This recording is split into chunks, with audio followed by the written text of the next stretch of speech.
Olha só, imprimi esta gaveta para ser colocada por baixo de uma secretária. Imprimi também este dispensador de ovos, que evita ter caixas de ovos no frigorífico, poupa muito espaço e os ovos deslizam até à tua mão. Imprimi também esta rack para mini computadores para que os possa empilhar e organizar numa espécie de home lab vertical com mini PCs. Tudo isto custou cerca de 5 euros, 6 euros sensivelmente para imprimir. Esta é a minha primeira impressora 3D. Pode ser controlada através do ecrã de toque, através da aplicação do telemóvel ou mesmo através do computador. Chama-se Creality High Combo. Eu estou a adorar fazer aqui umas coisas com ela e vou-te mostrar como é fácil montar e usar e como eu, em apenas alguns minutos, comecei a imprimir os objetos que tenho aqui e aquilo que eu quiser. Se por acaso tens uma impressora e não sabes onde comprar os melhores tinteiros ou os melhores preços, forprint.pt. Pronto, agora já sabes. Este é o modelo Combo, então dentro da caixa vem o módulo CFS, que é este que está aqui ao meu lado, suporta 4 rolos de filamento e alimentação automática de várias cores, vem os acessórios necessários e por fim a impressora que vem em duas partes, a parte de baixo e o suporte com a cabeça de impressão. Eu comecei por colocar o prato magnético flexível de impressão no tabuleiro, depois deslizei o tabuleiro para a frente e coloquei o suporte com a cabeça de impressão virada para a frente. Basta deslizar e encaixar.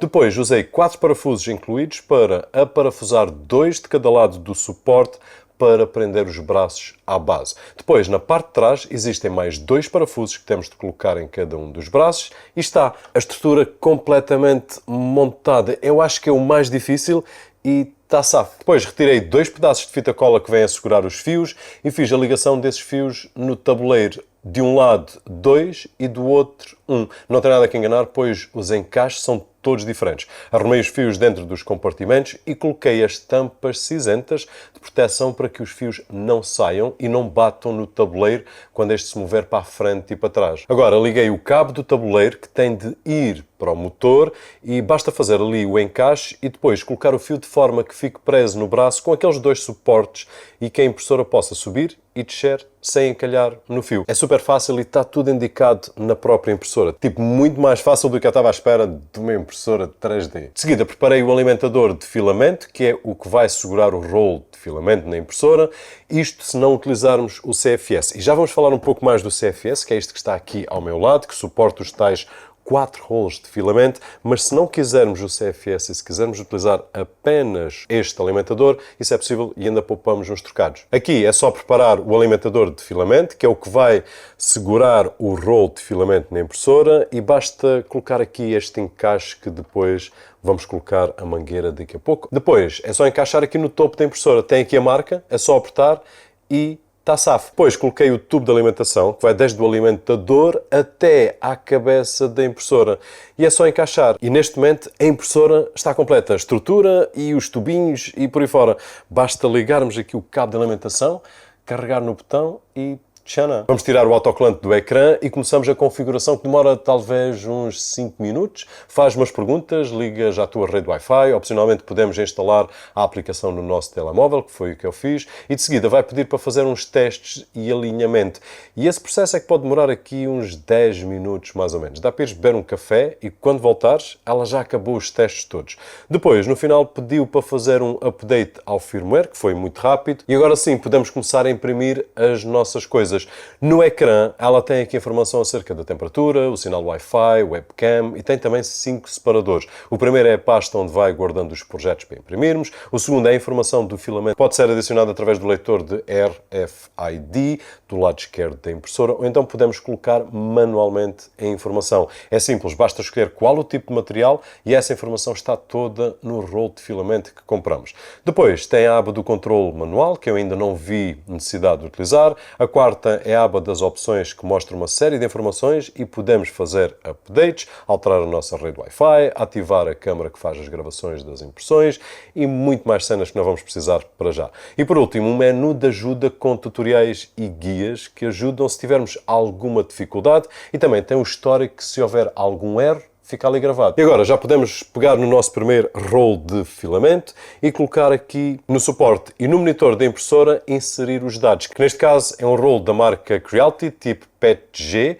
de cor cinza, e é só isto que eu tenho que colocar para a impressora saber quais os parâmetros que vai utilizar. Para imprimir qualquer objeto existem muitas formas, mas talvez a mais fácil inicialmente é irmos através do nosso telemóvel na aplicação da Creality e procurar o que queremos imprimir. Eu comecei por um modelo de teste que escolhi e a primeira vez que o imprimi não correu muito bem. É este barquinho que está aqui, é um Benchy. Este aqui, cinzento mais escuro, ficou mesmo com umas impressões manhosas, porque eu utilizei uma configuração para PLA com filamento PETG e o segundo, então, PLA, com configuração PLA e tudo impecável mesmo. Portanto, são aquelas coisas que acontecem quando estamos a aprender uma cena diferente. E apesar de podermos imprimir a partir do nosso telemóvel, a minha forma favorita é através da aplicação no computador, seja macOS ou Windows, o teu sistema operativo favorito, podes usar qualquer um deles. Existem vários sites para fazermos download de modelos para imprimir. Eu vou deixar os links e créditos para os autores dos objetos aqui na descrição do vídeo. Depois de escolhermos o que queremos, fazemos o download para o nosso PC e colocamos na aplicação. Dependendo da complexidade do modelo, podemos ou não fazer algum ajuste no posicionamento ou nos suportes. Mas para já vamos esquecer essas coisas um bocadinho mais avançadas. Vamos só falar aqui do básico e destes objetos bem simples que eu imprimi. Eu comecei pela gaveta. Achei que é uma coisa muito gira. Eu já tinha comprado várias gavetas destas. Aliás, eu tenho várias. Tu aqui não consegues ver, mas tenho uma que me custou-se tipo 18 euros ou 20 euros. Esta ficou para aí por 1,5€. Não sei, uma coisa assim do género. Este modelo é dividido em 3 partes. Primeiro imprimi a tampa da gaveta, que quando colocas na aplicação, ela fica de uma forma esquisita para ser imprimida. Isto é um bom exemplo para veres. Mas se carregarmos no botão de autoajuste, ele vai ajustar o objeto de forma a que seja imprimido de forma correta. Então não há nada que enganar. Portanto, mesmo qualquer modelo que eu faça download, se houver alguma coisa que não fique bem, ele próprio, a aplicação vai-me mandar uma mensagem, vai mostrar um erro. Neste caso não é erro nenhum, é autoajuste e tchana. Depois vamos carregar ali no Slice Plate e passa para um segundo passo, onde mostra a informação toda da impressão e a ordem como ela vai imprimir as várias camadas. Neste objeto podemos ou não utilizar suportes, não é importante, então vou deixar assim como está e siga. Carregar no enviar para impressão e carregar em começar a impressão para iniciar o processo. Por curiosidade, se quiser saber a quantidade de filamento e o tempo que vai demorar, tens essa informação toda do lado esquerdo. E assim que carregas, envia para a impressora e ela começa o trabalho dela. A tampa da gaveta demorou cerca de 50 minutos para imprimir e imprimi uma cinza e outra em vermelho, em materiais diferentes. Já vamos falar um bocadinho mais do PLA e do PETG no final do vídeo. Depois imprimi também a parte que fica presa na secretária, que à primeira não ficou muito bem porque utilizei PETG em vez de PLA, mas já a segunda tentativa já ficou impecável utilizando PLA. E não te assustes com estes nomes de PLA, PETG, porque são apenas diferentes tipos de materiais. E quando começares a pesquisar um bocadinho sobre impressoras 3D e materiais, isto é uma coisa que facilmente tu vais apanhar. E atenção que eu tenho experiência de impressão 3D de 2 semanas. É só isto. Finalmente, imprimi aqui a parte da gaveta em si. O mesmo processo, arrastei para a aplicação, fiz a auto-orientação, enviei para a impressão e saiu bem à primeira. E existem coisas que a gente só começa a perceber um bocadinho depois dela começar a imprimir, como por exemplo qual é a orientação que ela vai imprimir. Eu inicialmente, de uma forma assim um bocado básica, achei que a gaveta seria impressa assim, que na minha cabeça não sei porque fazia mais sentido. Depois com a auto-orientação, ela coloca assim e tu começas a perceber, faz mais sentido que seja assim porque ela vai fazer estes layers assim, tu consegues ver aí no B-roll que eu guardei, que faz a impressão toda de baixo para cima, e se fosse assim, na horizontal, ela precisava de bué apoios, ia gastar muito mais material, ia gastar muito mais filamento. E são estas coisinhas também que fazem parte do processo de aprendizagem. O segundo objeto foi esta rack aqui para mini PCs, que tem 4 slots, mas tu podes colocar aqui muito mais, depende mesmo da quantidade de computadores que vais colocar. Isto é composto por 2 objetos, uma base e uma base com pés, que é esta parte de cima, que podemos ir encaixando. É muito fácil. Basta arrastar, fazer a mesma auto-orientação e imprimir. Eu imprimi 4 para poder colocar aqui nos mini PCs, uns em cima dos outros. É muito simples e, na minha opinião, fica muito fixe.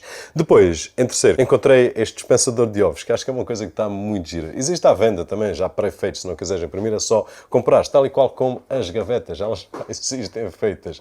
Mas eu achei que queria imprimir um. O objeto é também dividido em 2. Dá para colocar os 2 em cima simultâneo no tabuleiro e este nós temos de ativar os suportes. Eu escolhi em modo árvore e depois enviei para a impressão e quando acaba temos de colar as duas partes com um bocadinho de cola e pronto, fica assim para podermos colocar os ovos no frigorífico sem ocupar muito espaço. Depois já iremos procurando objetos e imprimindo aquilo que nos falta ou aquilo que nos dá gozo no dia-a-dia. Existem vários sites onde tu vais conseguir encontrar uma série de objetos. No entanto, se te der gozo aprender a mexer com 3D, tu próprio podes fazer os teus objetos, vendê-los, uma série de coisas. É um mundo. Agora, vamos olhar aqui para o CFS, porque se tu não quiseres ter aqui este alimentador único, se quiseres imprimir coisas com várias cores, então o CFS faz sentido. Significa Creality Filament System e faz a gestão das várias cores automaticamente. A instalação também é muito simples. Vamos apenas colocar fita adesiva dupla neste alimentador que está aqui e colar no lado direito do braço da impressora, com a orientação das 4 entradas para baixo e a saída única para cima. Eu coloquei o suporte na parte superior para alimentar um filamento de cada vez, que é este que está aqui. No entanto, quando nós utilizamos o CFS no manual, recomenda que nós retiremos aqui esta parte. Eu não retirei, não vejo nenhum impedimento de utilizar este suporte e utilizar o CFS. No entanto, é essa a recomendação da marca. Agora vou ligar um tubo de alimentação desde a parte de cima do alimentador que está no braço da impressora até à cabeça da impressão, da mesma forma que fizemos no início. E vou ligar também um tubo de alimentação da parte de baixo do alimentador até à parte de trás do CFS e se te estás a perguntar para que as 4 entradas no alimentador, que é isto que está aqui deste lado, é simples. Cada impressora destas consegue utilizar até 4 CFS, ou seja, cada um deles leva 4 cores, no máximo nós vamos conseguir ligar 4 unidades destas com um total de 16 cores. Depois aqui na parte de trás do CFS existem 2 ligações que vamos ter de ligar à impressora. Existe um cabo mais comprido que vai do CFS até à impressora mesmo, aqui deste lado. E existe um outro que é mais curto, que vai do CFS até ao alimentador. E este cabo é bastante curtinho, tanto é que neste momento eu não consigo ligar, tipo, é bem apertado. E há aqui uma sugestão que não vem no manual, que é, se eu quiser afastar mais um bocado, aquilo que eu colocaria era o alimentador na parte de trás do CFS, assim a ligação fica lá, e eu só vou ter que me preocupar com o tamanho do tubo de alimentação desde a cabeça da impressora até ao CFS. É claro, não vamos colocar aqui metros e metros e metros, mas podemos afastar mais do que este bocadinho aqui. Depois, assim que ligamos a impressora, o CFS liga-se automaticamente e a impressora detecta automaticamente sem termos de fazer nenhuma configuração. Posso colocar os rolos de filamento na impressora e ele basicamente faz tudo sozinho. Mas eu vou-te mostrar aqui como eu coloquei um de PLA vermelho e assim que colocamos o fio no alimentador, ele vai fazer um teste. Ele puxa o filamento quase até à cabeça da impressora e volta a puxar de volta para ver se está tudo ok.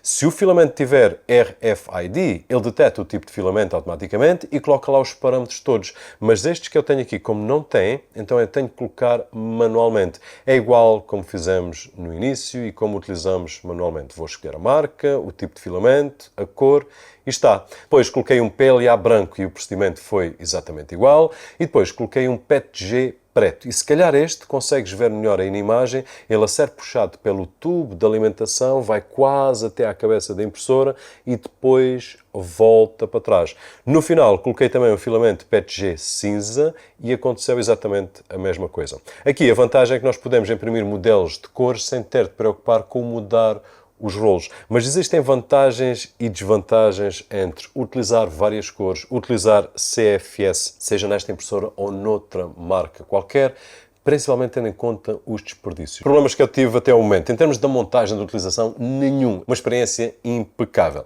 Tive, sim, aqueles problemas que eu partilhei contigo, mas que têm a ver com os modelos que nós fazemos o download, que são indicados para serem imprimidos em PLA ou PETG ou outro material qualquer. E neste caso, por exemplo, era um modelo indicado para imprimir em PLA e eu imprimi em PETG. O mesmo aconteceu com este suporte da gaveta. Se tu olhares aí para a imagem que eu te estou a mostrar, tu consegues ver que há uma parte que ficou bem e depois há uma parte que ficou mal, que é a parte superior. E aqui, aquilo que eu desconfio que aconteceu é que é para ser utilizado PLA. Isto é PETG que está aqui, que é mais rígido, menos flexível, precisa de uma temperatura mais elevada e a partir de certa altura ele começou a abanar. Aliás, eu vi isso, eu não sei se consegui gravar, se não, mas começou a mexer um bocadinho, que é o suficiente, e depois meio milímetro, ou nem precisa meio milímetro, menos ainda, é o suficiente para ficar desalinhado e a coisa já não funcionar, para além de ficar esteticamente feio. No entanto, são mesmo erros de principiante, porque se nós utilizarmos o material indicado para aquilo que queremos, então, ok. Em termos de consumo energético, porque é uma preocupação que eu tinha, não fazia ideia o que é que uma máquina destas consumia ou não, e se tu estás a perguntar o mesmo, aquilo que eu observei é que os valores mais elevados, logo no início, quando ela começa a funcionar, a aquecer a cabeça, a aquecer aqui a base, são cerca de 700 watts, eu não me lembro se consegui gravar essa informação ou não, mas depois de começar a funcionar, ela anda ali numa média de 140 watts hora. Isso significa que se nós tivermos quase 24 horas, ou mesmo as 24 horas por dia